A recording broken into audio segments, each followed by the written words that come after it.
তৃতীয় শ্রেণীর শিক্ষার্থী বন্ধুরা, তোমাদের গণিত বইয়ের গণিত প্রশ্নে 1-এর ক্ষয়ে থাকবে শূন্যস্থান পূরণ। গত ক্লাসে 1-এর ক বুঝিয়ে দিয়েছি বহু নির্বাচনী প্রশ্ন। আজ আমি শূন্যস্থান পূরণ নিয়ে তোমার আলোচনা করব। 1 নম্বর আছে সপ্তম একটি ঢ্যাশ সংখ্যা। এই ঢ্যাশে বসবে ক্রমবাচক। এটার কারণ সপ্তম একটি ক্রমবাচক সংখ্যা।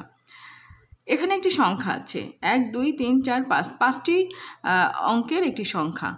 এখন সংখ্যাটিতে শতকের স্থানের অঙ্কটি ড্যাশ।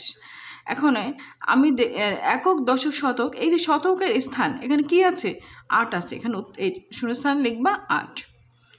এক অযুত ড্যাশ অঙ্ক বিশিষ্ট সংখ্যা।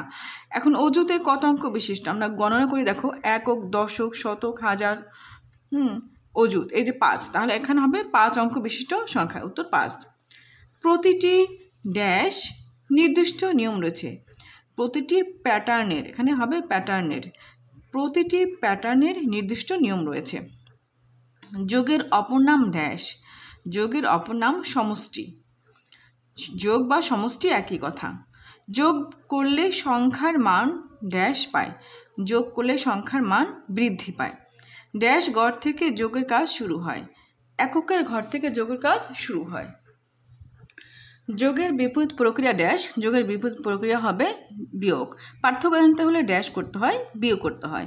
ড্যাশ পদ্ধতিতে সংখ্যার মান হ্রাস পায়, বিয়োগ পদ্ধতিতে সংখ্যার মান হ্রাস পায়। যে সংখ্যাটি বিয়োগ করা হয় তা ড্যাশ বিয়োজ্য। যে সংখ্যাটি থেকে বিয়োগ করা হয় তা বিয়োজন। 1 2 3 এই 3টি সিলেবাসের বাইরে থেকে দিয়েছি ভুলে। ধন্যবাদ।